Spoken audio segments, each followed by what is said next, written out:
Hello lovely, today I'm making some books with a free printable from MariasMinis, and I will put her details in the comments. These are free printables that you can get from her website, and they're sort of antique kind of looking books, all sorts of different patterns, absolutely scrumptious. And she says that you are free to make them yourself. Please tag her when you show the makes, and they are for personal use only. Absolutely, we honour that. And also on her website, she has instructions as to how to do them, basically. And one thing she recommends doing is to get an old paperback to use as the infill for the books. So in the spirit of recycling, when I was in the charity shop, I found this. This is the book I had long ago, and it was only 20p marked down in the charity shop. So I thought, well, that's perfect. And I went for this partly because it's got this nice sort of weathered looking discoloration to the pages. I know it's only a little bit of the pages that are going to be inside the book, but anyway, that appealed to me. So what I'm going to do, I'll show you the different stages, but all the instructions are on her website.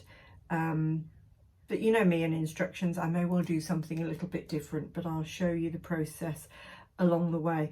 I've printed these out on 120 gram paper because we've got it at home. So I've used this thicker paper. It's not exactly card, but it's thicker paper. She does give instructions with her instructions if you're using normal like photocopy kind of paper, how to stiffen it up a bit and make it more like the outer cover of the book. Anyway, I'll get started and I'll show you how I get on. I forgot to say, these printables are set up for US size paper. So when you go to print on your screen, scroll down and you'll find the US letter size option. I think that's what you want. I don't know how it would come out on UK A4 size, but just something to note.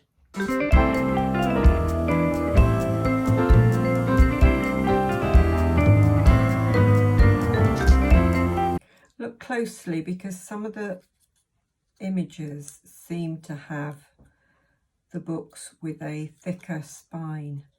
They're not all the same. So like this little grey one are going to make little thick books, whereas this one, that's a more slender spine, and I'm just bending it around, around the edge of a ruler, just to get the spine bent. So these I have pasted the whole of the inside cover and then wrapped it round the spine of the pages that I've cut out. So I sort of measured a thickness that I thought I needed for the books and then cut them out with my blade. These 3 books are thicker, might have some others that are sort of intermediary, and these I just glued on the spine first and then glued in the inside pages, which I actually found more of a fiddle. This way I found easier for me, but you know, try see what works for you. Work in progress with varying degrees of success. So let's give you a little update from my very messy desk. So where I used the spine of a book, part of a book, it's come out much better. Where I've used the free edge of a book, it's all been a bit messy, and I've got a couple of books which I've made which are distinctly a bit off, so I'm probably just going to ditch those. I'm really not happy enough with those. There's another, that's a thick one, but that went a bit off. Don't know if I can salvage it. Don't think so. Anyway, I might ditch that one. But I've... see, when I look close up through the camera, I can see, oh, that's a bit off.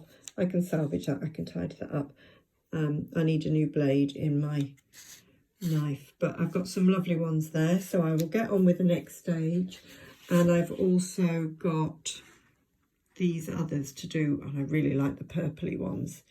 So now I sort of know what I'm doing a bit more. I will get on with those. And I will keep a lookout for some other paperback books that I can cut through, and I will only use the sticky spine edge, and I will use this technique when I'm making glue, making books with the leather that I've got. So this one I'm just going to go around with the Sharpie, and where it doesn't have any Mod Podge, the Sharpie shows up as brown, which gives it some really nice wear marks. And then where there is Mod Podge, it comes out as gold. Now, you may not want your books looking this battered, but I think that really gives it some character. I'm going to do this one in gold marker because I think a purple book with gold edging is fabulous. And you can see this definitely has more bling.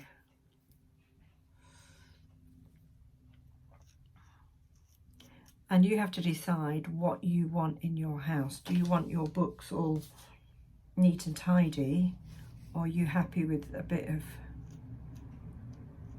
wear? And the books I'm going to have in Bramble Cottage are definitely going to be more worn and battered, because they'll all be reference books for recipes and stuff like that from the hedgerow, and different sort of books for different sorts of purposes and different sorts of properties. How blingy do you want your books? But I love how this gold is coming out. So if I just go back, because I don't want any white paper showing, and I'll just go over around the edges, and that's just catching any little bits that aren't modged or podged, depending on your point of view.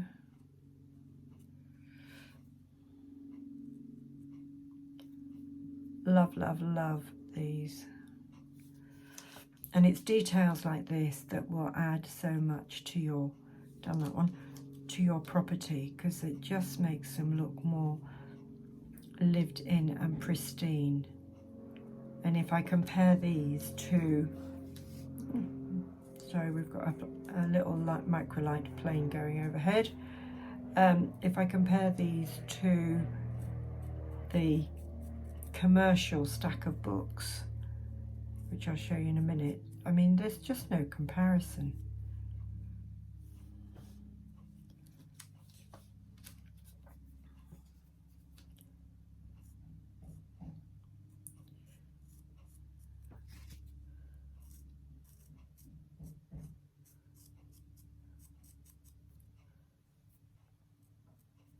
And there might be some books that you want to make extras of if there's a cover that you particularly like.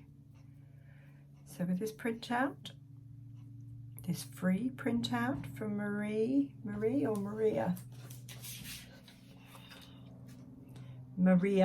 thank you, Maria, you can do that.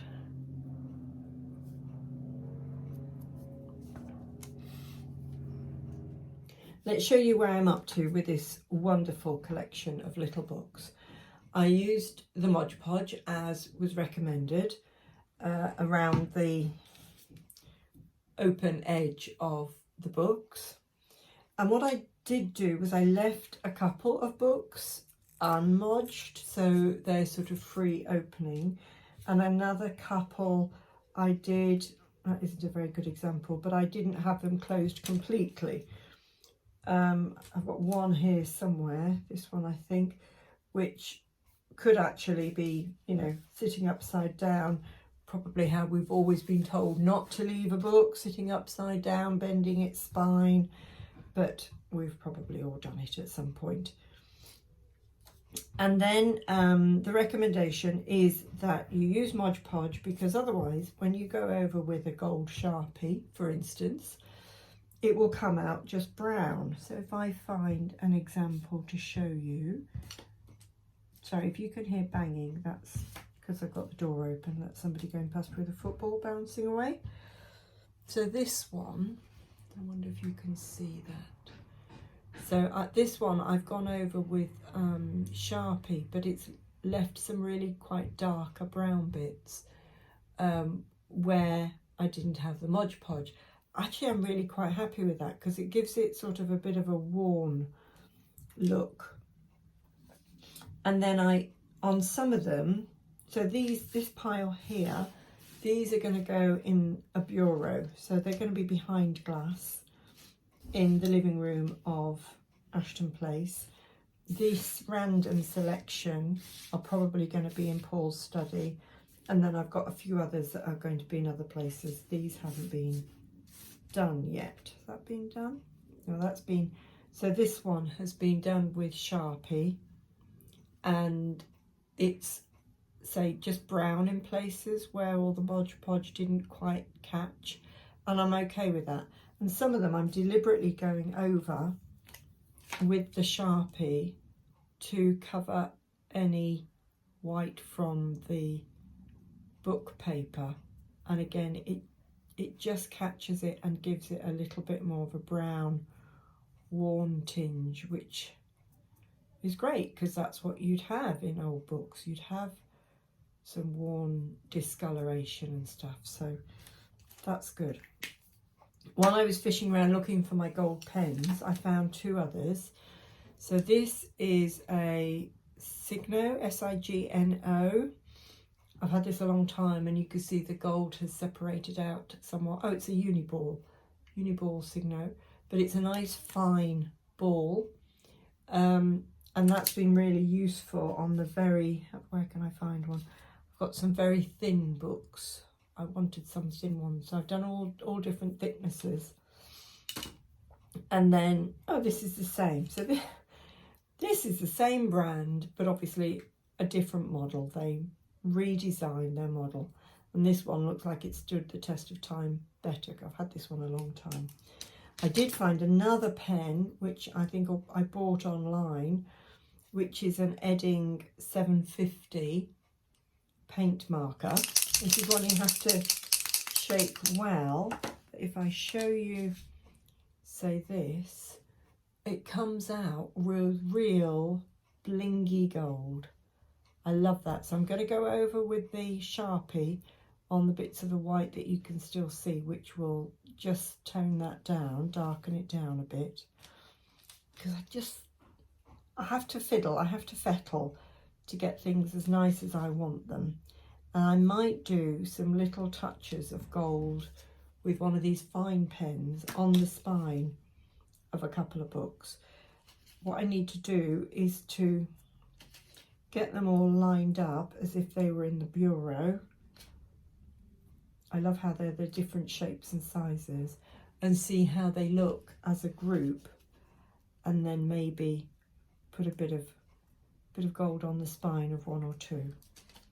So that's where we're at so far. I will continue fiddling and fettling. I have to say I'm loving this process, and you could make books out of anything really. Find your old paperbacks, use the same process, but you could use any sort of wrapping paper that you've got, or any other patterned paper, or just plain thicker card paper if you've got.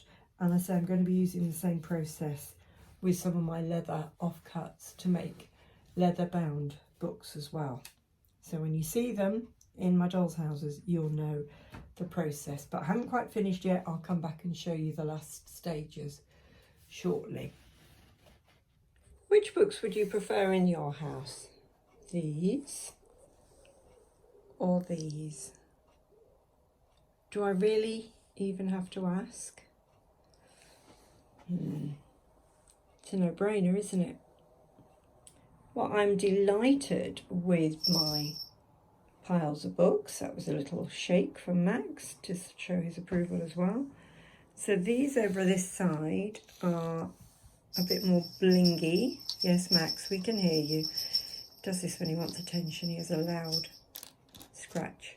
So these have got more blingy kind of gold edging. These are going to go in the dresser, in the bureau of Ashton Place.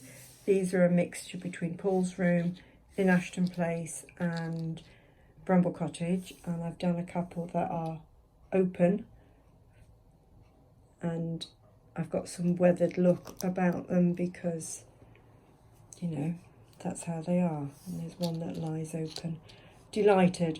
I did finish it off with the usual varnish that I use. I can't remember what it's called at the moment. I will put it in the comments. And thank you very much, Maria. Absolutely delighted with these. I may be making more.